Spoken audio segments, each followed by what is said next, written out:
Coming with brother Durgavati.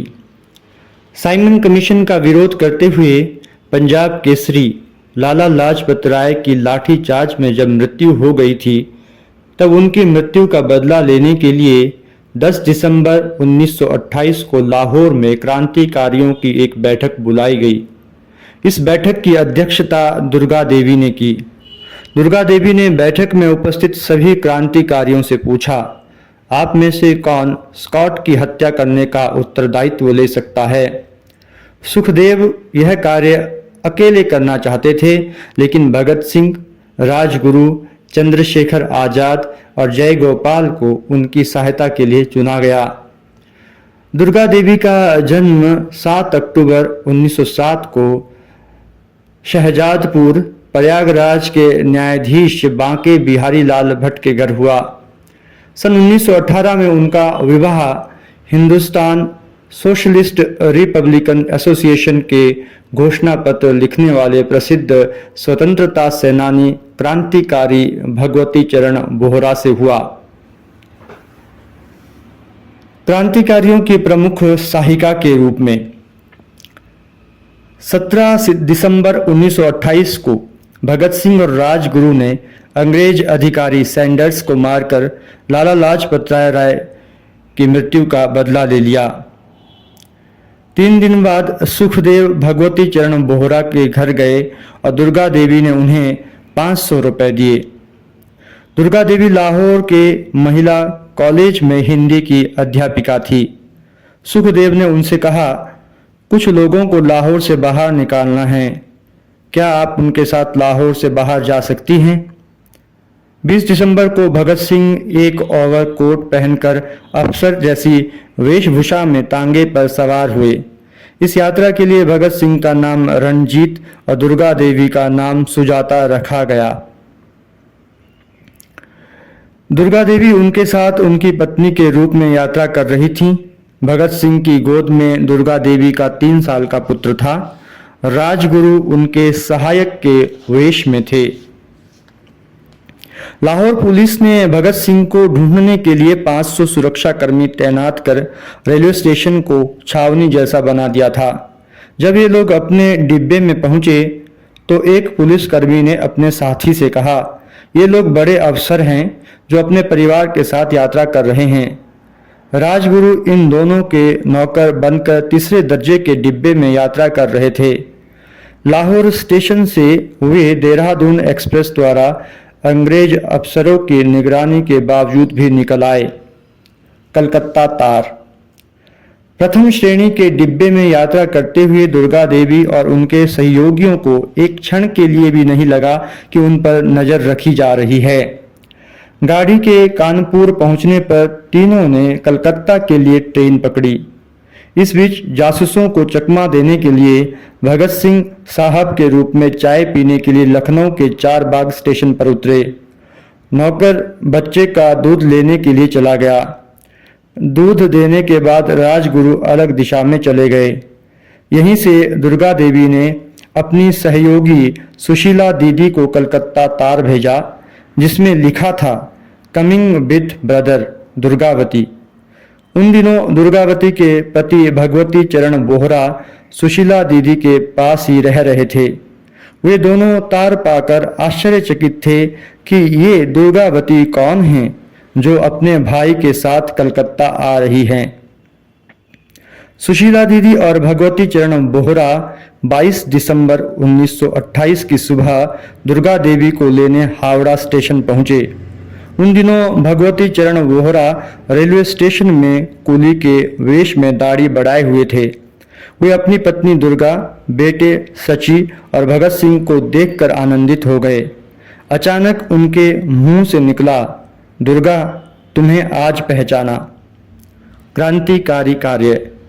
क्रांतिकारियों को jail में कोड वर्ड में संदेश भेजने के लिए वे जेल में भेजे जाने वाले कपड़े से तुरपन खोल देती थीं।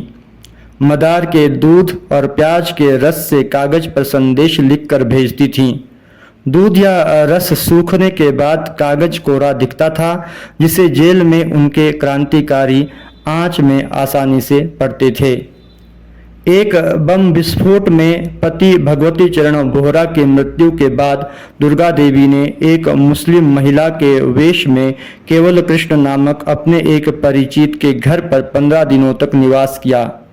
आसपास के लोगों से कहा गया कि उनके शौहर केवल कृष्ण के मित्र हैं और उस समय हज पर गए हैं और वे प्रदानशी हैं। जब तक वे नहीं आ जाते वे उनके साथ रहेंगी। दुर्गा देवी 2 बार जयपुर से अपने दल के सदस्यों के लिए पिस्तौल और रिवॉल्वर लेकर आई थीं और अंग्रेज पुलिस को उन पर कभी भी संदेह नहीं हुआ था। भगत सिंह को कलकत्ता छोड़ने के बाद दुर्गा देवी लाहौर वापस लौट आई थीं और अपने अध्यापन कार्य में व्यस्त हो गई थीं। सार्जेंट टेलर की हत्या। सन 1930 में चंद्रशेखर आजाद ने दुर्गा देवी, विश्वनाथ बैशनपायन और सुखदेव को पुलिस कमिश्नर लॉर्ड हैली की हत्या करने के लिए मुंबई भेजा। लेमिंगटन रोड के पुलिस स्टेशन के पास उनकी मोटर कार खड़ी रही। उन्हें मालाबार हिल की ओर से एक कार आती दिखाई दी। उन्हें लगा कि कार पर गवर्नर का झंडा लगा है। कार से एक अंग्रेज अफसर निकला। दुर्गा देवी और सुखदेव ने तुरंत गोलियां चलाईं। गोलीबारी में सार्जेंट टेलर और उनकी पत्नी की मृत्यु हो गई। घटना के तुरंत बाद दुर्गा देवी और सुखदेव कानपुर के लिए रवाना हो गए। हैली की जगह सार्जेंट और उसकी पत्नी की हत्या से दुर्गा देवी और उनके सहयोगियों से चंद्रशेखर आजाद क्रोधित हो गए थे, लेकिन कुछ देर बाद आजाद शांत हो गए। भगत सिंह से भेंट। जिस दिन भगत सिंह ने सेंट्रल असेंबली में बम फेंका, दुर्गा देवी उनसे विशेष रूप से मिलने दिल्ली गई थी। सियालकोट में दुर्गा देवी को एक पत्र द्वारा अपने पति का संदेश मिला कि वे सुशीला दीदी के साथ दिल्ली पहुंच जाएं। वे पहले लाहौर और वहां से दिल्ली आई। सुशीला दीदी ने अपनी उंगली काटकर लहू से भगत सिंह का तिलक किया। उस समय उन्हें बिल्कुल ज्ञात नहीं था कि भगत सिंह क्या कार्य करने जा रहे हैं। उन्हें केवल यह आभास था कि वे किसी मिशन के लिए जा रहे हैं। असेंबली के पास पहुंचने पर उन्होंने देखा कि वहां पुलिस ही पुलिस थी। भगत सिंह और बट्टू केशवर दत्त को एक पुलिस गाड़ी में बैठाकर ले जाया जा रहा है। जैसे ही गोद में बैठे उनके बेटे सची ने भगत सिंह को देखा, वह जोर से चिल्लाया, लंबू चाचा। भगत सिंह ने भी सची की आवाज़ सुनी और वे एक क्षण में उनकी आंखों से ओझल हो गए। फांसी की सजा रुकवाने के लिए महात्मा गांधी से भेंट। भगत सिंह, सुखदेव और राजगुरु को मृत्यु दंड से रुकवाने के प्रयास में दुर्गा देवी महात्मा गांधी से मिलने दिल्ली गईं। यद्यपि भगत सिंह फांसी की सजा रुकवाने के विरुद्ध थे, दुर्गा देवी ने गांधी जी को कहा कि वे भगत सिंह, सुखदेव और राजगुरु की फांसी रुकवाने के लिए प्रयास करें। उन्होंने गांधी जी को चंद्रशेखर आजाद का वह संदेश भी दिया कि यदि वे इन तीनों को मृत्यु दंड से बचा सके तो क्रांतिकारी उनके सामने आत्मसमर्पण कर देंगे। लेकिन गांधी जी ने इस प्रस्ताव को नहीं माना। गांधी जी का उत्तर दुर्गा देवी को पसंद नहीं आया और वे उन्हें नमस्कार कर लौट आई। आत्मसमर्पण। भगत सिंह, सुखदेव और राजगुरु चंद्रशेखर आजाद की मृत्यु के बाद दुर्गा देवी ने आत्मसमर्पण करने का निर्णय लिया। पुलिस ने उनके निवास स्थान से उन्हें गिरफ्तार कर लिया। एसएसपी जेंकिंस ने दुर्गा देवी को धमकाते हुए कहा, तुम्हारे साथियों से हमें सब पता चल चुका है, तुम्हारा सारा रिकॉर्ड हमारे पास है। उनके विरुद्ध कोई प्रमाण न मिल पाने के कारण पुलिस ने उन्हें जेल से रिहा कर दिया, लेकिन आगामी 3 वर्षों तक उनके लाहौर से बाहर जाने पर रोक लगा दी गई। सन 1936 में दुर्गा देवी ने लाहौर से गाजियाबाद आकर प्यारेलाल गर्ल्स हाई स्कूल में पढ़ाना प्रारंभ किया। उन्होंने सन 1940 में लखनऊ मॉन्टेसरी स्कूल की स्थापना की। बाद में प्रधानमंत्री जवाहरलाल नेहरू ने इसके भवन का उद्घाटन किया। अप्रैल 1983 में उन्होंने विद्यालय से अवकाश ले लिया क्योंकि वे अस्वस्थ रहने लगी थीं। 15 अक्टूबर 1999 को दुर्गा देवी ने परलोक गमन किया।